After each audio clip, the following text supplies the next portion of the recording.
Hello, everyone, and welcome to English Pod. My name is Marco. My name is Catherine, and today we're talking all about animals. That's right. This is a very interesting topic, very important because, well, a lot of people like to have pets. That's right. We're not going to the zoo. We're not talking about animals out in the forest or in nature. We're talking about pets that you keep at home. So let's start right away with today's dialogue, and we'll be back in a moment to talk about what's going on.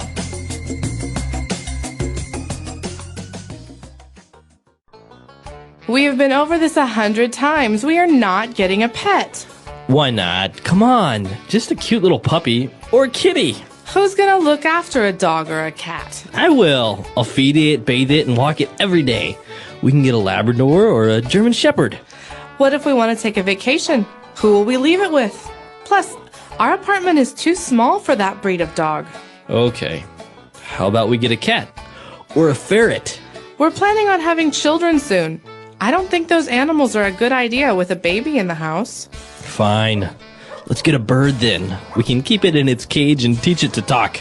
A parrot would be awesome. I'll tell you what. I can get you some hamsters, and we'll take it from there. Yay!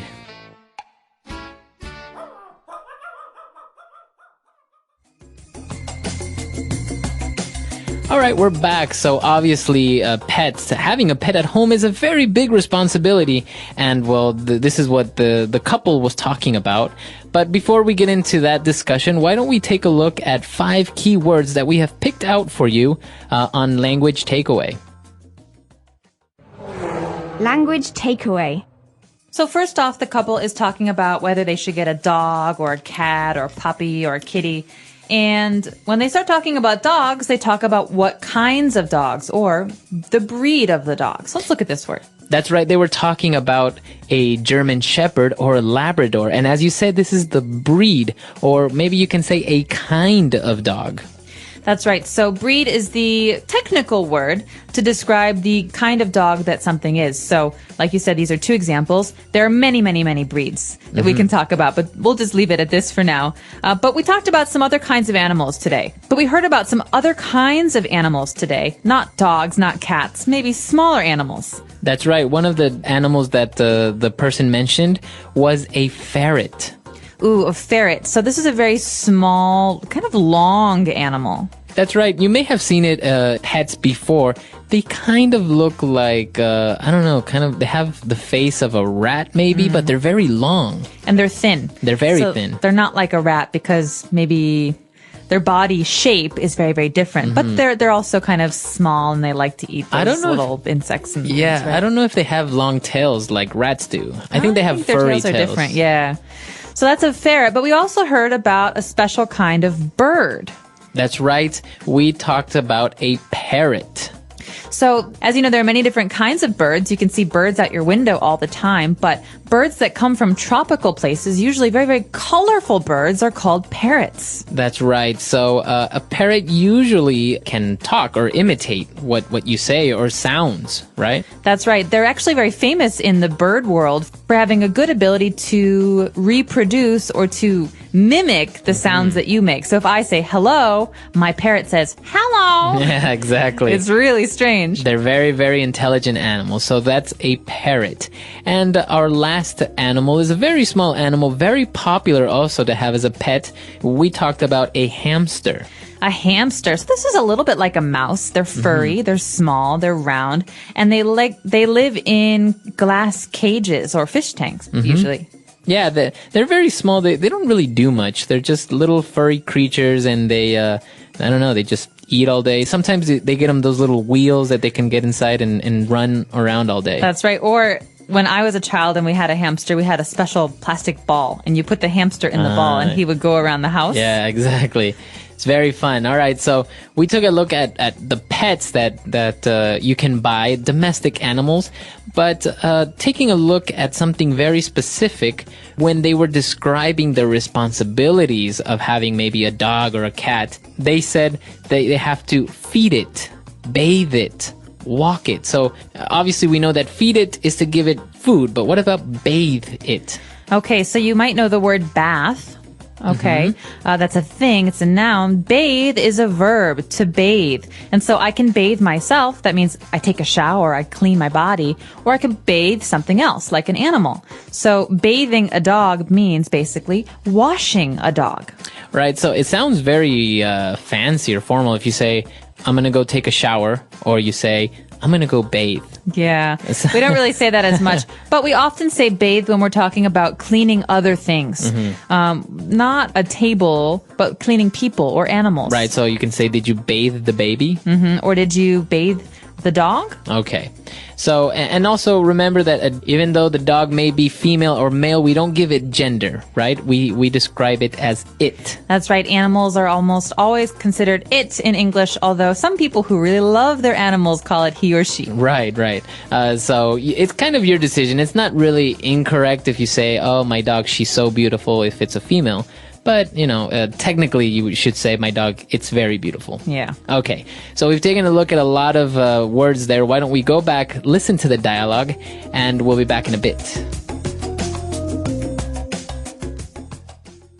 We have been over this 100 times. We are not getting a pet. Why not? Come on. Just a cute little puppy or a kitty. Who's gonna look after a dog or a cat? I will. I'll feed it, bathe it, and walk it every day.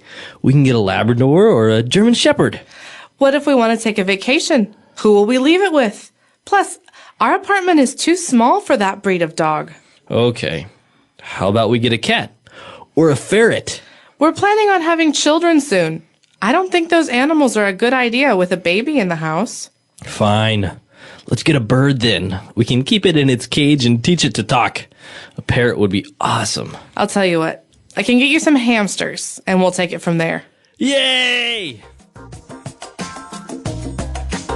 All right, we're back. So now we've picked out 4 key phrases for you. Let's take a look at those now in Fluency Builder. Fluency Builder. So at the very beginning of today's conversation, we hear the first person say, we've been over this 100 times.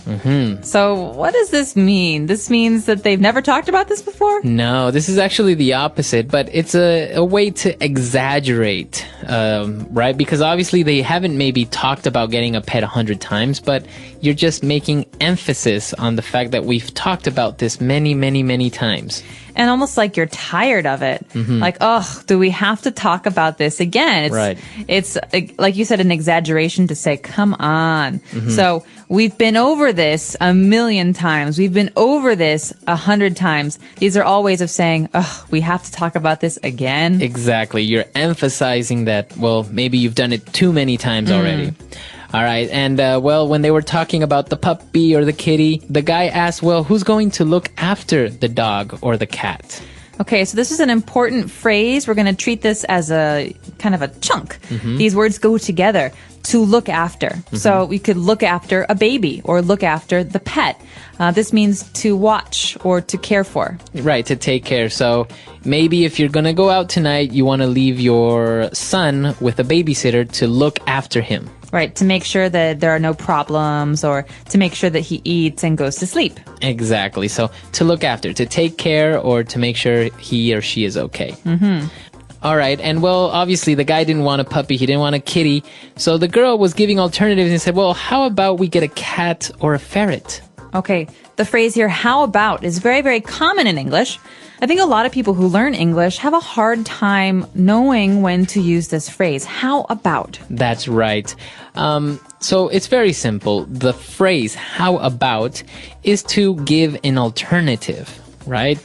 Okay, or a suggestion. So, for example, you and I are talking about where to eat lunch, I don't know, and you give a suggestion, you say, how about pizza? And I say, I don't know, how about McDonald's? We're giving suggestions or offering alternatives. Exactly. So this is the correct way of using how about. Many students make the mistake of using it as to say, how was it? Or how did it go? Right? Right. So, how was your weekend? That's correct. How about your weekend? That's incorrect. No, do not say that. You want to say, how about this? How about that? How about a Coke? How about some food? These are suggestions, but a real question, you have to say how was or how is. Right. So never, never, never say, how about your weekend? That is incorrect. And it's actually very common to hear this from students. So remember, it's not correct. How about your weekend? No, incorrect. So at the very end of the dialogue, we're talking about hamsters. I can get you some hamsters and we'll take it from there. That's right. The phrase, take it from there. It's kind of a way of saying, look, let's start with something small or let's start with something simple and we will see how it goes. So basically, the woman is saying, I don't want to agree to get a big animal like a dog or a cat because I'm not sure how it will be. I'm not sure if it will be too much responsibility. So she's saying, okay, we'll get something small and then we'll wait and we'll see what happens. We'll take it from there. That's right. So it's basically saying, let's start slowly. So for example, maybe a guy asks you out, right? And says, hey, will you marry me? And you say, whoa.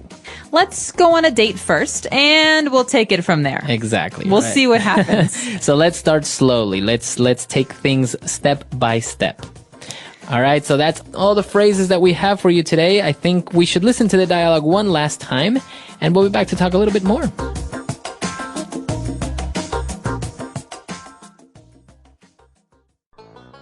We have been over this 100 times. We are not getting a pet.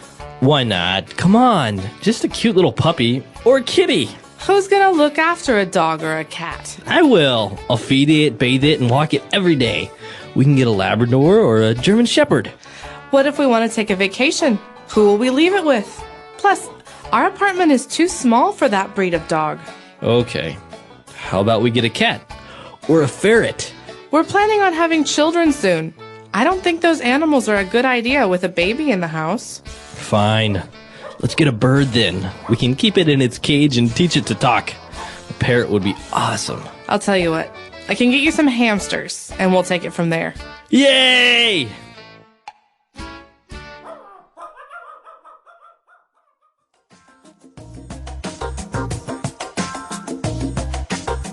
All right, Catherine, so what about pets? Are you a big pet lover? Do you like ferrets, hamsters, all this good stuff? I don't like small pets. I love big pets. So as a kid, we had both. My brother really loved small animals like hamsters and ferrets and things like that. I just think they're a little bit stinky. They kind of smell funny.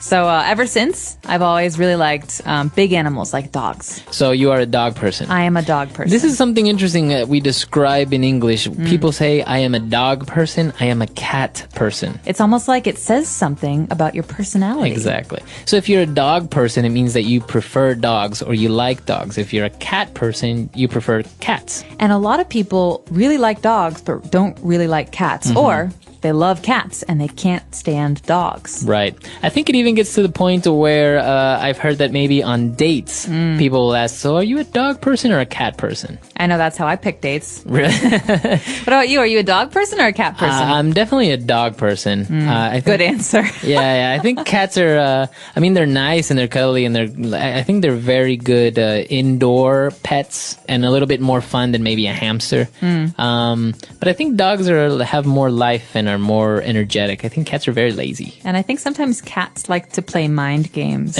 Like they're so smart that they can control you. That makes me uncomfortable. All right. So, there are a lot of other pets out there. Some people have tarantulas. Some people have iguanas. Other people have fish. Or horses. Horses, if you have enough space, right? So we want to know, what kind of pets do you have or did you have as a kid? That's right. Let us know. Our website is EnglishPod365.com. We hope to see you there. All right. Bye. Bye.